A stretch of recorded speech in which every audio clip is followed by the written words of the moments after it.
I used to go to the gym, used to have a instructor once a week, and everyone used to check my lunch and dinners because I was a health freak. So everyone was wanting to know what I was having for lunch or dinner. So I had the stroke in March.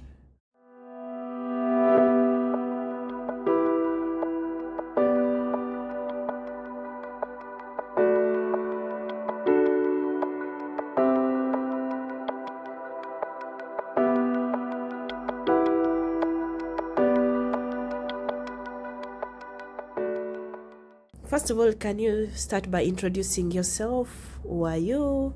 What did you used to do before your stroke? And how stroke affected your life after that? Okay. My name's James McLennan, and I worked for Air New Zealand for 18 years. I used to go to the gym, used to have a instructor once a week, and everyone used to check my lunch and dinners because I was a health freak. So everyone was wanting to know what I was having for lunch or dinner.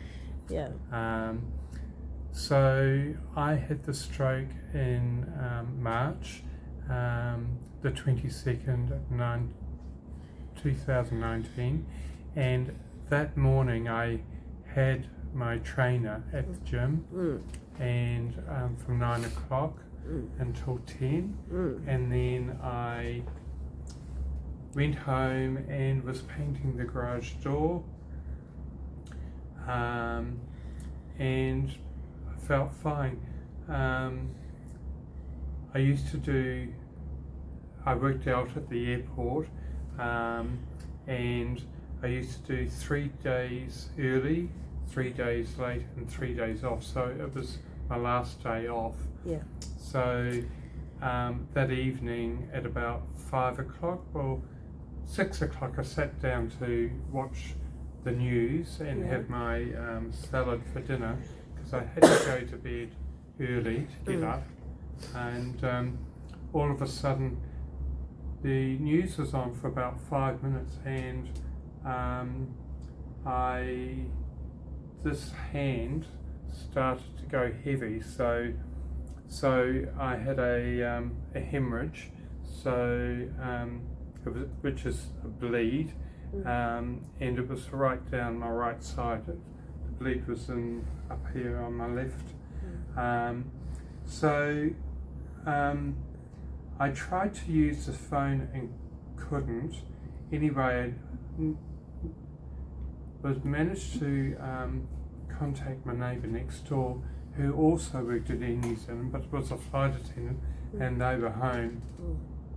They came over, and I said, best to go down to the emergency, the right cross in Avondale, and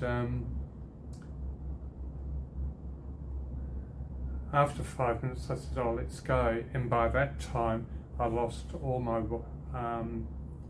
response on the left side or the right side? The right side. The right side, So, but there was no pain, there was nothing. And so when we turned the corner and went past a little block of shops, I said to my neighbour, I said, gosh, I hope I'm not having a stroke. And when we got down to White Cross in Avondale,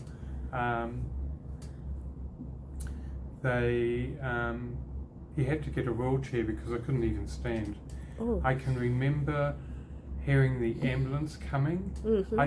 Before that, the doctor was testing the reflexes on my knees with the hammer, and I can remember that, and I can only remember hearing the sirens. I can remember by Waterview pulling over to get my stabilise my blood pressure, and then I can just remember being wheeled into Auckland Hospital, A&E, and from then on the next day a few of my friends close friends, two in particular. They were there, and only the nurse, and that's all I could remember for about the next 24 hours. They then had to take me back to Waitakere Hospital because I was out from New Lynn. Yeah. And then they realised that they made a mistake and I had to go back to Auckland Hospital again, so they had to wait for a bed for me to go back. So I was in Auckland Hospital for 6 weeks, and then I was having rehab for 6 weeks once I was out of hospital. And grueling, how long did it take you to actually get out of bed? When I was in Waitakere, they had me on a frame, strapped to a frame and tilted me up to get my balance. So twice a day I had physio, and then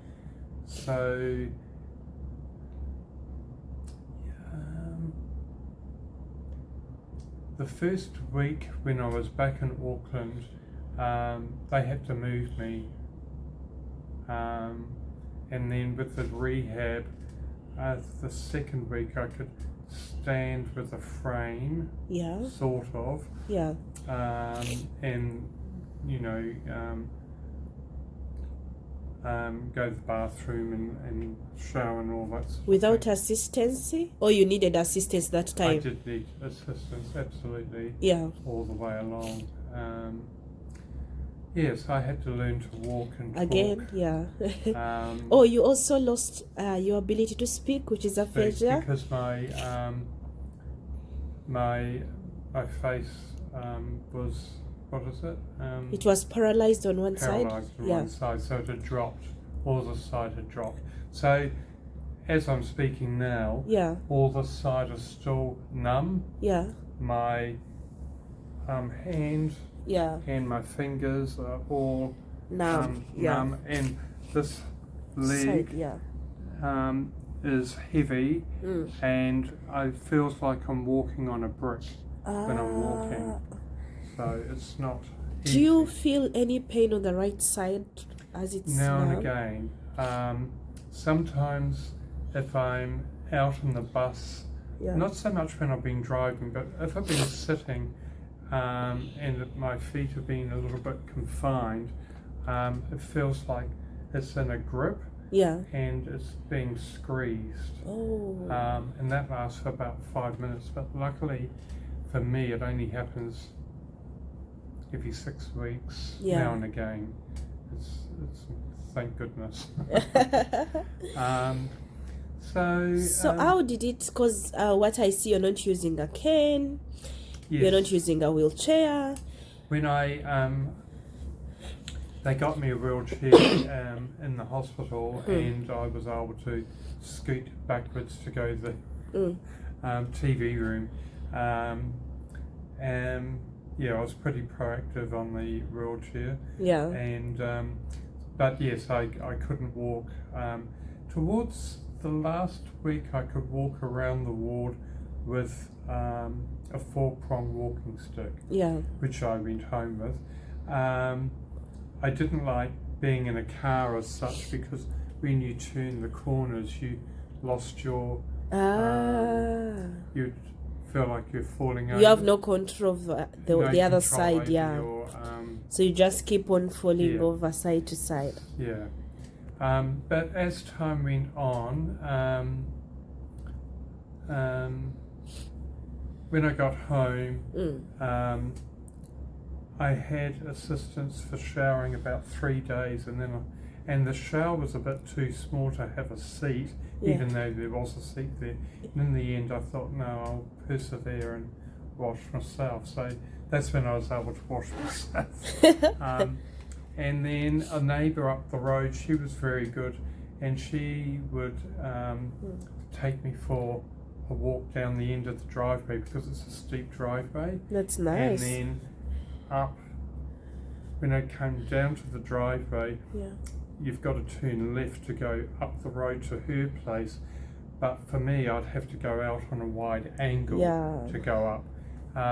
but slowly I was able to walk up to her What place. was the name of that amazing neighbor?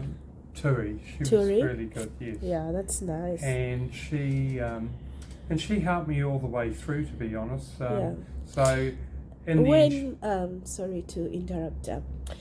When you had your stroke, were you married? Did you have kids? No. You were living by yourself? I was with a partner. Yeah. But they were away. They were flying. Yeah. In New Zealand. I worked on the ground. Yeah. So when I had the stroke, they were away. But we're no longer together now, unfortunately. But through the stress of the stroke. Yeah, actually, so many people. You're not the first. I've seen so many stories of people splitting immediately after the stroke. So they were very supportive all the way through for about a year and a half, and then that was it. But we are flatmates because we own the place together. Financially. Nice. I can't afford to buy them out, and they can't afford to buy me out. And of course, I'm only working. I've now got another job part-time, working for Idea Services, which is a branch of IHC, intellectually handicapped. Yeah. So I do 15 hours a week. That's amazing.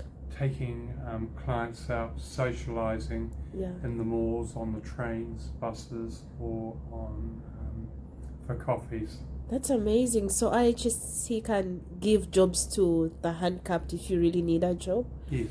Because sometimes people who have a stroke, what I've seen is that it's hard for them to get jobs, because most times when someone gets a stroke, the disability they have is not physically visible.